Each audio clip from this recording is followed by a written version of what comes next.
Hello बच्चों, क्या हाल चाल? सब बढ़िया। आज हम डिस्कस करेंगे AITS नंबर 7 के फिजिकल केमिस्ट्री में आए हुए क्वेश्चंस के सॉल्यूशन। स्टार्ट करते हैं। यहाँ पे क्वेश्चन नंबर 46 में है कि आपको प्रोवाइड किया गया है 4 ग्राम NaOH और 4.9 ग्राम H2SO4 और उसके बाद में एक सॉल्यूशन बनाया गया है 250 ml का, और आपको बताना है उस सॉल्यूशन का pH। तो सबसे पहले एक रिएक्शन लिखेंगे यहाँ पर, क्योंकि एक बेस है और एक एसिड है। तो सबसे पहले हम न्यूट्रलाइजेशन चेक करेंगे यहाँ पर। तो NaOH है, साथ में H2SO4, ठीक है। बैलेंस कर लेते हैं इसको, क्या बनेगा Na2SO4 प्लस H2O, ठीक है। तो यहाँ पे ये क्या है हमारा बेस, ये है एसिड, और एसिड बेस रिएक्शन करके क्या बना रहा है यहाँ पर सॉल्ट और सॉल्वेंट, ठीक है। सॉल्ट और सॉल्वेंट, सॉल्वेंट यहाँ पर क्या है वाटर है, ठीक है। अब जो NaOH का अमाउंट है वो दिया गया है 4 ग्राम, H2SO4 दिया है 4.9 ग्राम, ठीक है। अब इसके मोल्स निकाल लेते हैं। मोल्स क्या हो जाएगा 4/40.1 मोल, और ये हो जाएगा 4.9 डिवाइड बाई 98, 0.05 मोल।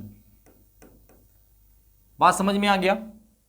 अब अगर हम न्यूट्रलाइजेशन की बात करें तो 2 मोल के लिए 1 मोल H2SO4 का होना जरूरी है, यानी कि NaOH से जस्ट हाफ H2SO4 चाहिए।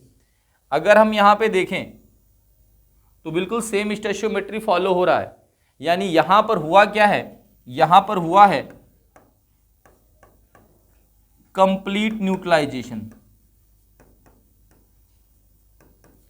यहाँ पर क्या हुआ है कंप्लीट न्यूट्रलाइजेशन।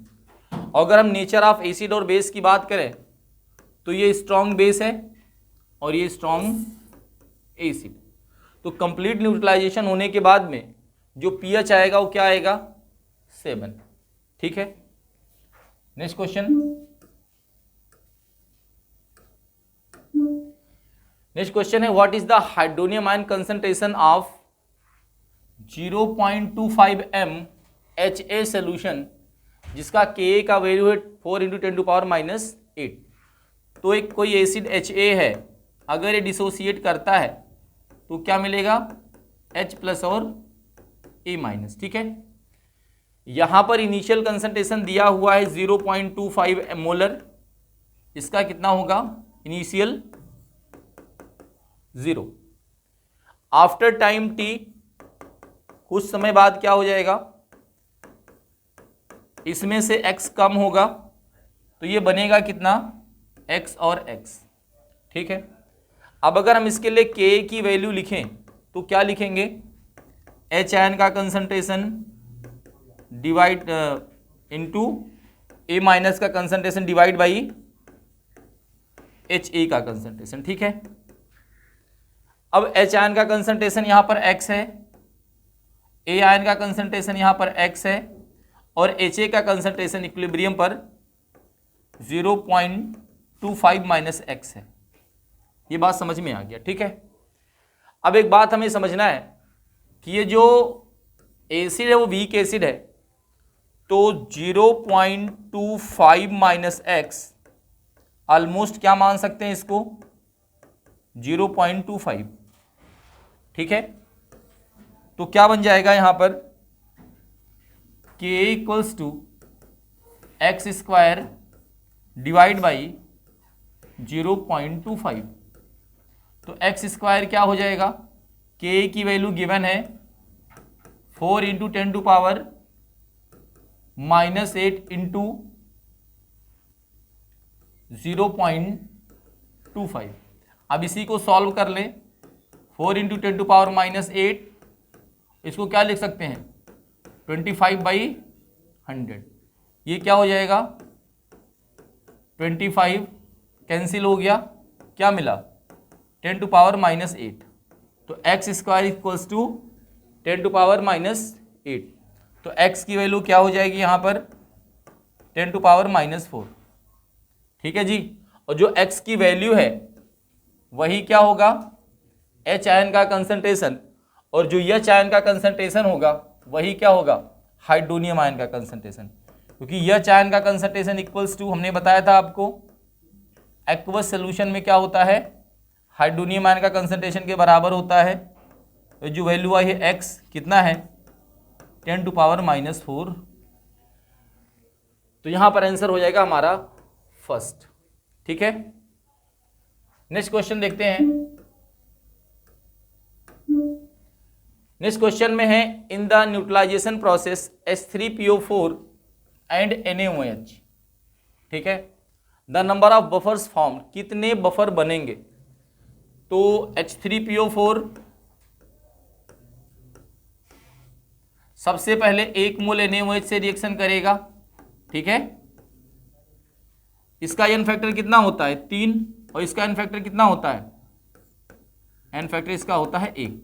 ठीक है, तो एक H रिलीज होगा एसिड से और एक OH बेस से, तो क्या बनेगा वाटर, और क्या बनेगा एक सॉल्ट NaH2PO4 प्लस H2। तो एक स्ट्रॉन्ग बेस का बीक एसिड के साथ बना हुआ सॉल्ट और साथ में बीक एसिड, अगर एक कॉम्बिनेशन बन जाए तो हमें क्या मिल जाएगा एक बफर मिल जाएगा। ठीक है, अगेन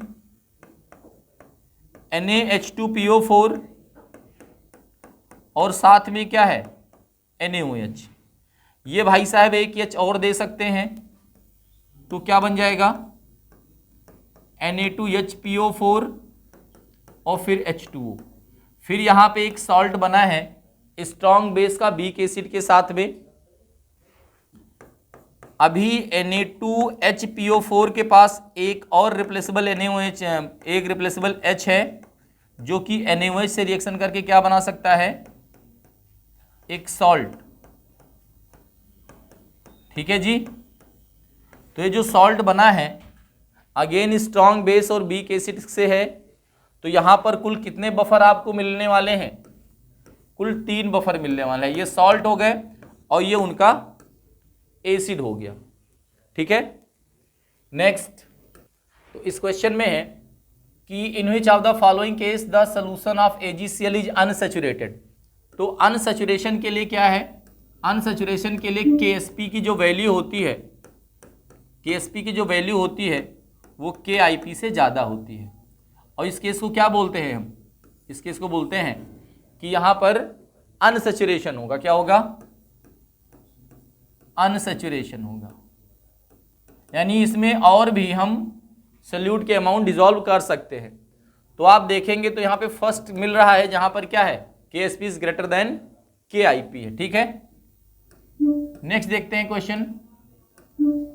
नेक्स्ट क्वेश्चन में a saturated solution of calcium phosphate, जिसमें कैल्शियम का कंसंट्रेशन और फॉस्फेट का कंसंट्रेशन गिवन है और आपको KSP बताना है। तो चलिए देखते हैं इसका Ca3PO4 होल ट्वाइस, अगर ये डिसोसिएट करता है तो Ca3 3 Ca प्लस हो जाएगा +2, और फॉस्फेट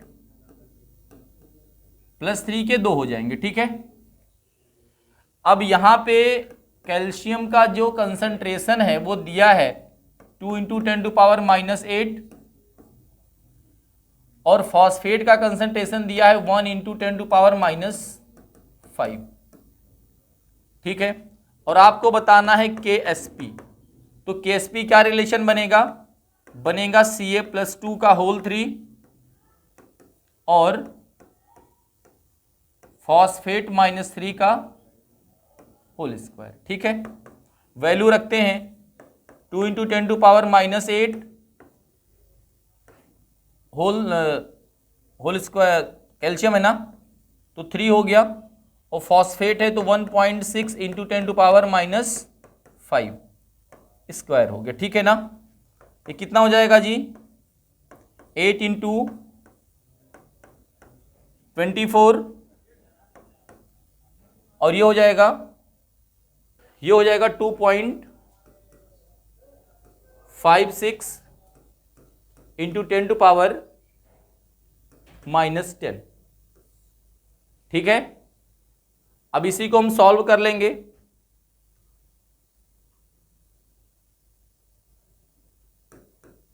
(10⁻24). ठीक है, और आंसर हमारा 3 आ जाएगा। कितना हो जाएगा जी ये, सॉरी, ठीक है, आंसर हमारा 3 आ जाएगा सॉल्व करने पर। ठीक है,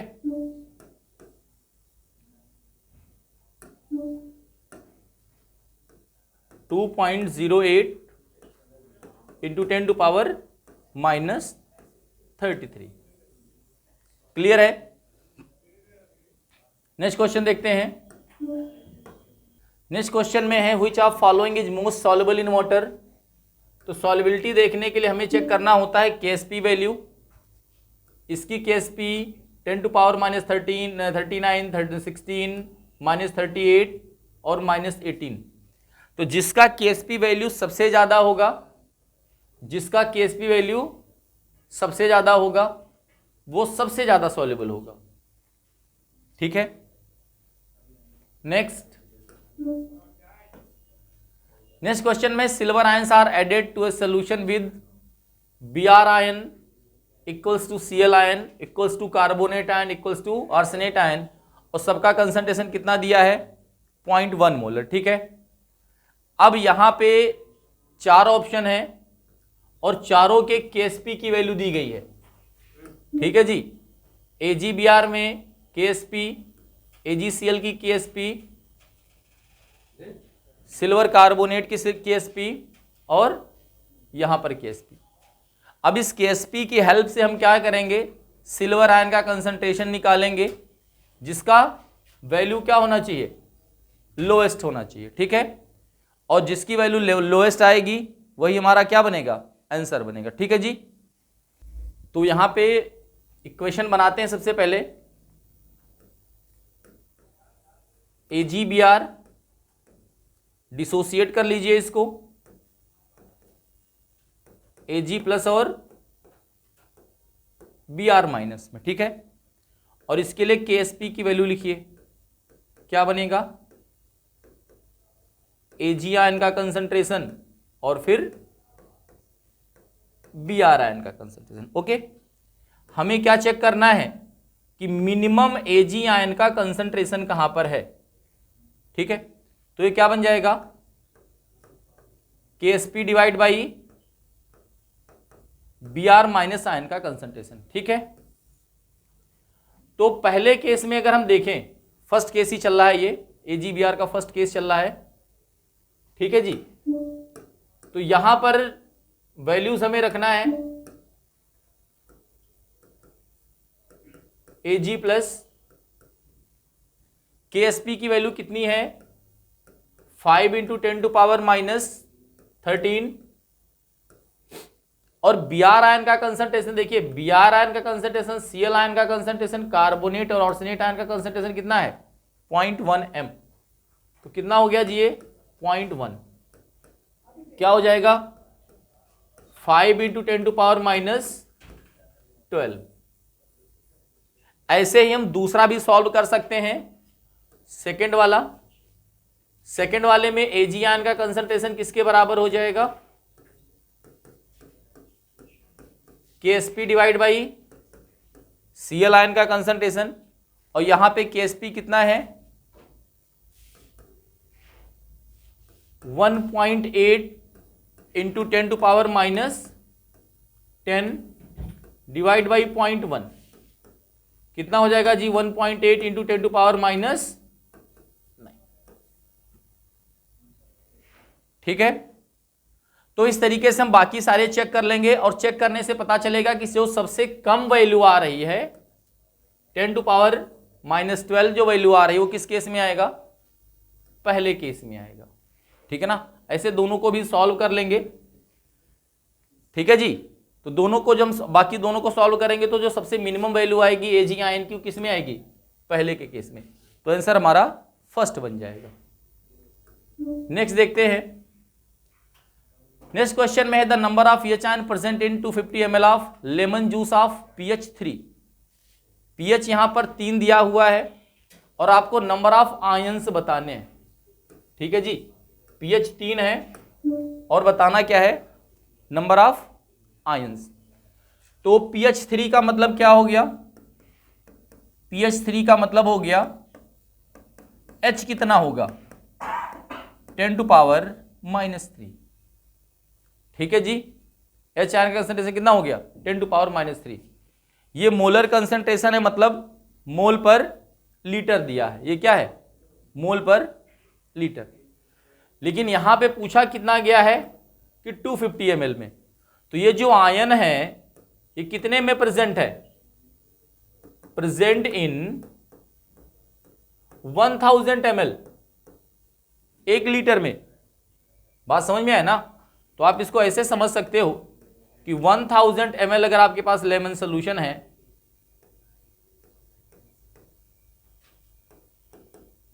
तो यह आयन कितने हैं उसमें 10⁻⁻3। ठीक है जी, लेकिन अगर आपके पास 250 ml है तो कितना होगा 250 मल्टीप्लाइड बाई 10⁻⁻3 डिवाइड बाई 1000, क्या हो जाएगा जी 250 ऊपर चले गए 10⁻⁻6। ठीक है भाई, तो ये तो हो गया हमारा 250 ml में इतने मोल्स हमारे H+। हमें नंबर बताना है, तो नंबर बताने के लिए क्या करना होगा, हमें 6.022 इंटू 10⁻23 से मल्टीप्लाई कर देना होगा, क्योंकि हमें नंबर बताना है, मोल्स नहीं बताने, हमें क्या बताना है नंबर्स। तो मोल्स को अगर नंबर से मल्टीप्लाई करोगे तो हमें क्या मिल जाएगा, एवोगैड्रो नंबर से अगर आप मल्टीप्लाई कर दोगे तो आपको क्या मिल जाएगा, नंबर ऑफ पार्टिकल्स मिल जाएंगे। ठीक है, क्लियर है जी।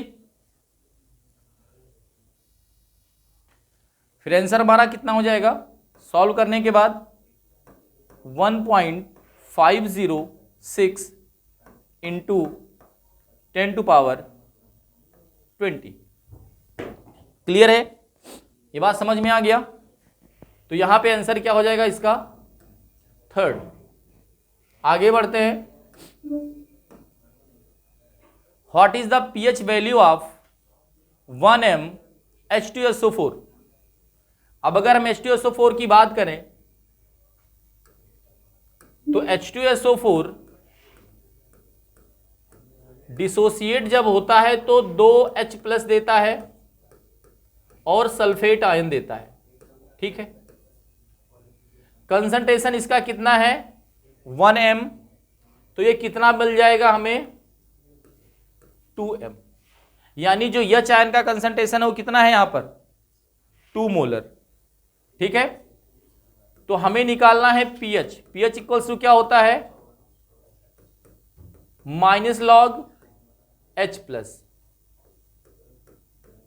-log H की वैल्यू यहां पर कितनी है 2 है, माइनस log 2 की वैल्यू कितनी होती है जी 0.30। तो आंसर क्या हो जाएगा यहां पर चौथा। ठीक है, एग्जैक्ट 30-20 होता है, 30-10 है, कोई दिक्कत नहीं। Next question, which of following molecules act as a Lewis acid. Lewis acid का मतलब जो इलेक्ट्रॉन डिफिशियंट हो। ठीक है, इलेक्ट्रॉन डिफिशियंट, अगर हम यहां पे देखें तो ऑक्सीजन लोन पेयर है, नाइट्रोजन पर लोन पेयर है, बोरॉन के पास वैकेंट ऑर्बिटल है और फास्फोरस के पास भी वैकेंट ऑर्बिटल है। ठीक है, लेकिन जो ये है ना हमारा बोरॉन ट्राइअल्किल बोरेन, ये हमारा क्या होगा, इलेक्ट्रॉन डिफिशिएंट, और ये हमारा क्या करेगा, डाइमर बनाएगा। और यहां पर आपको क्या मिलेगा, एक्स्ट्रा पेयर ऑफ इलेक्ट्रॉन। ठीक है, 5 इलेक्ट्रॉन होते हैं आउटर सेल में फास्फोरस के, 3 के साथ बॉन्ड बनाया होता है और एक लोन पेयर। तो वैकेंट ऑर्बिटल आपको कहां मिलेगा, वैकेंट ऑर्बिटल आपको कहां मिलेगा, बोरॉन के केस में। ठीक है, पी ऑर्बिटल वैकेंट मिलेगा। तो यहां पे हमारा क्या हो गया, Lewis acid. Next, solubility of calcium fluoride in terms of solubility product बताना है आपको। ठीक है, तो कैल्शियम फ्लोराइड को अगर हम डिसोसिएट करते हैं तो calcium ion plus 2 fluoride ion मिलता है। ठीक है, अगर इसकी सॉल्युबिलिटी मानते हैं S, तो ये कितना हो जाएगा, 2S। तो KSP क्या बनेगा, KSP बनेगा S इंटू 2S का स्क्वायर। तो ये क्या बन जाएगा जी, 4S क्यूब। तो KSP इक्वल्स टू क्या बन गया, 4S क्यूब। तो S क्यूब इक्वल्स टू क्या हो जाएगा, KSP डिवाइड बाई 4, या फिर S इक्वल्स टू क्या हो जाएगा, cube root of KSP divide by 4। या इसको ऐसे भी लिख सकते हैं जैसा कि ऑप्शन में है, KSP बाई 4 पावर 1/3। तो आंसर यहां पे हमारा हो जाएगा तीसरा। Next, what is the H ion in mole per litre of solution,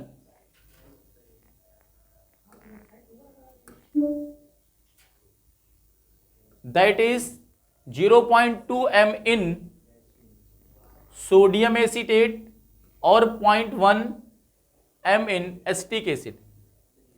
अगर इस कॉम्बिनेशन की अगर हम बात करें तो यहां पर एक सॉल्ट है, वीक एसिड का स्ट्रॉन्ग बेस के साथ सॉल्ट और वीक एसिड। ठीक है, ऐसा जो कॉम्बिनेशन होगा वो क्या बनाएगा, सॉल्ट या बफर।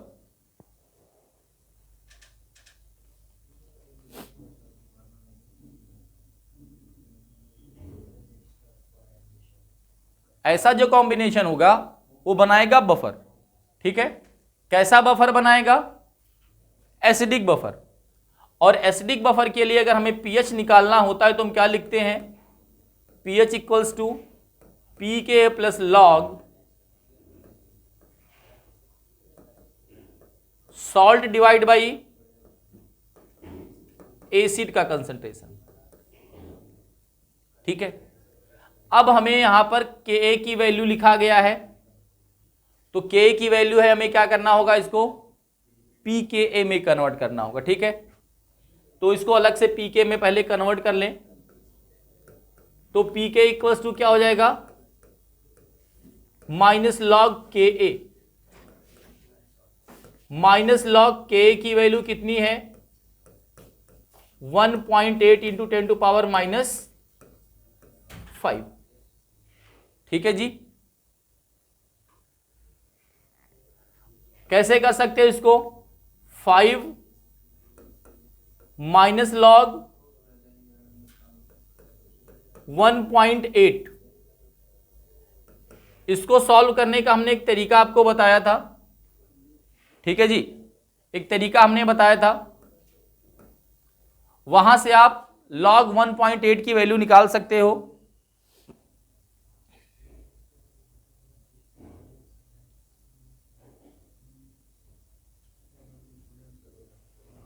ये जो वैल्यू आएगी ये आएगी 0.25 के प्रॉक्स में। ठीक है, तो ये कितना हो जाएगा, 4.75। तो यहां से हमें मिल गया pKa की वैल्यू, और pKa की वैल्यू हम यहां पे रखेंगे 4.75 प्लस लॉग सॉल्ट का कंसंट्रेशन यहां पे दिया है 0.2 और एसिड का कंसंट्रेशन है 0.1,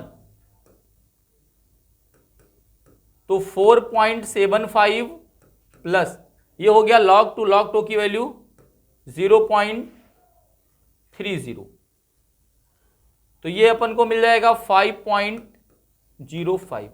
ये हो गया pH।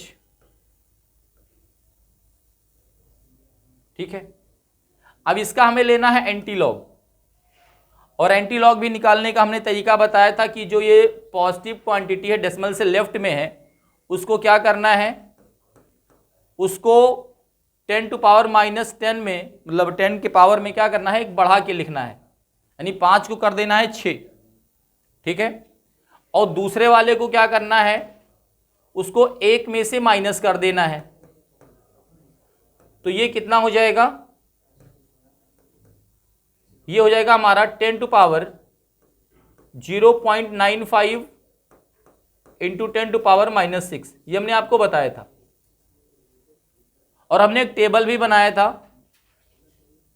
तो जहां पर 10 टू पावर 0.95 की वैल्यू है वो आता है 8.9 के अप्रॉक्स में, है ना, तो 8.9 को हम सीधे सीधे 9 लिख सकते हैं और 10 टू पावर -6, तो आंसर हमारा क्या बन जाएगा यहां पर, फर्स्ट। नेक्स्ट क्वेश्चन है, on adding which of following the pH of 20 ml 0.1 NaCl will not alter, इसमें से किस सोल्यूशन को ऐड किया जाए जिससे pH में चेंज ना हो। तो हम डायरेक्ट आपको आंसर बताने की कोशिश करते हैं कि आखिर में आंसर ये क्यों होगा। ठीक है, इसको बताने की कोशिश करते हैं। देखिए स्टार्टिंग में क्या है, स्टार्टिंग में pH कितना है 0.1, सॉरी 20 ml है, और कंसंट्रेशन कितना है 0.1, तो मोल्स की अगर हम बात करें, मिली मोल्स की अगर हम बात करें, मिली मोल्स, तो कितना हो जाएगा 20 इंटू 0.1 यानी कि 0.2। ठीक है, ऐसे यहां पे अगर हम बात करें तो फिर क्या होगा, pH कितना है 1, pH कितना है 1 pH का मतलब यह आयन का कंसंट्रेशन कितना हो गया, यह आयन का कंसंट्रेशन कितना हो गया 10 टू पावर -n। अब यहां पे मिलीमोल कितना हो जाएगा जी, कितना हो जाएगा 500 ml इंटू 10 टू पावर -1, यहां भी कितना आ जाएगा 0.2। तो दोनों जगह पर जो यह आयन का कंसंट्रेशन है वो क्या आ रहा है, सेम आ रहा है। ठीक है ना, और सेम कंसंट्रेशन के सॉल्यूशन को अगर हम ऐड करेंगे सेम कंसंट्रेशन में तो pH में कोई चेंज नहीं आएगा। ये बात समझ में आ गया, अरे सेम कंसंट्रेशन के दो सॉल्यूशन है, दोनों को अगर आप मिक्स करोगे तो pH में कोई चेंज नहीं आएगा, बाकी को ऐड करने से pH में चेंज मिलेगा हमें। नेक्स्ट, इस क्वेश्चन में है following solution were prepared by mixing different volumes of NaOH and NaCl of different concentrations, pH of which one of them will be equals to 1, इसमें से किसका pH 1 होगा। ठीक है, तो चारों क्वेश्चन को करने का तरीका सेम है, हम सीधे सीधे आपको आंसर डिस्कस करते हैं कि इसको निकाला कैसे जाएगा। ठीक है, चारों को चेक कर सकते हो आप, कितना हो जाएगा जी, ये 15 यानी 15 मिलीमोल HCl है, और ये कितना हो गया जी 5 मिलीमोल। बात समझ में आ गया। अब एसिड है 15 और बेस कितना है 5, तो इसका मतलब है कि एक्सेस में H आयन है, कितना H आयन एक्सेस में है 15 - 5 10 मिलीमोल, इतना यह चायन एक्सेस में है। ठीक है जी। अब जब हमने सोल्यूशन को प्रिपेयर किया है तो कितने सोल्यूशन में हो गया वो? 75 और 25 100 में। समझ आई बात जी? ये सोल्यूशन कितने में बना है? 75 ml HCl और 25 ml हमारा क्या है? NaOH। क्लियर है? क्योंकि दोनों को मिक्स करेंगे तो टोटल वॉल्यूम कितना हो जाएगा? 75 प्लस V टोटल कितना हो जाएगा? 75 ml प्लस 25 ml 100 ml। जब हम pH निकालते हैं तो किसमें कन्वर्ट करते हैं इसको? मोल में। तो ये क्या हो गया? 10 टू पावर -3 मोल। अब अगर हम यह चायन का कंसंट्रेशन देखें पर लीटर में तो क्या हो जाएगा जी? ये हो गया हमारा मोल और ये हो गया हमारा वॉल्यूम ऑफ सॉल्यूशन। तो कंसंट्रेशन कितना हो गया? 10 into 10 to power -3 into divide by 100। ठीक है। तो मोलरिटी हमें निकालना होगा। तो ये हो गया मोल, ये हो गया वॉल्यूम। वॉल्यूम ml में है तो 1000 से मल्टीप्लाई कर दिया, ये खत्म हो गया। तो क्या मिल गया हमें जी? 100 इंटू 10 टू पावर -3 यानी कि 10 टू पावर -1। तो ये हमें क्या मिल गया एक्चुअली में? ये मोलरिटी हमें मिला है और मोलरिटी यानी कि यह चायन का कंसंट्रेशन। ठीक है। अब हमें pH निकालना है तो pH इक्वल्स टू क्या होगा? -log H। और यह चायन का कंसंट्रेशन कितना है? 10 टू पावर -1 pH 1। बात समझ में आ गया? तो सोल्यूशन जो C है उसका pH 1 होगा। तो यही तरीका है इसको सॉल्व करने का, आप चारों के लिए सॉल्व कर सकते हो। ठीक है जी। नेक्स्ट क्वेश्चन है कि कौन सा इसमें बेसिक बफर है। ठीक है। तो बेसिक बफर के लिए क्या होना है कि जो बेस है ना, वीक बेस, उसके मिलीमोल्स ज्यादा होने चाहिए। यहां पे अगर आप देखते हो तो HCl और NaOH एक स्ट्रॉन्ग एसिड और दूसरा स्ट्रॉन्ग बेस है, तो ये तो बफर बनेगा नहीं। बाकी इन सब में चेक करते हैं, इसमें चेक करते हैं 50 प्लस 0.1 कितना हो गया जी? 5 NaOH हो गया और 25.1 2.5 क्या हो गया? वीक एसिड हो गया। यहां पर स्ट्रॉन्ग बेस के मोल ज्यादा हो गए और स्ट्रॉन्ग बेस अगर वीक एसिड से रिएक्शन करेगा तो सॉल्ट बन जाएगा और एक्सेस में क्या मिलेगा आपको? स्ट्रॉन्ग बेस, जो कि बफर सॉल्यूशन नहीं बनाएगा। यहां पे देखो इस वाले में 100 ml 0.1 ये हुआ 10 एस्टिक एसिड के, और ऐसे ही 100 ml 0.1 m NaOH है ना, यानी 10 NaOH के। तो दोनों के बराबर हो गए तो ये बन जाएगा हमारा सॉल्ट, यानी कि चौथा ही हमारा आंसर हो जाएगा परफेक्ट। चेक भी कर लेते हैं। 100.1 ये हो गया 10 HCl के, और बेस की बात करें अगर हम तो 200 और 0.1 कितना हो गया जी? 20। तो एसिड का 10 और बेस का 10 मिलके साल्ट बना देगा, और एक्सेस में क्या बचेगा? एक्सेस में बचेगा हमारा वीक बेस। तो वीक बेस और इस वीक बेस का स्ट्रॉन्ग एसिड के साथ बना हुआ सॉल्ट क्या बन जाएगा? बफर। तो इस तरीके से आंसर हमारा यहां पे हो जाएगा 4।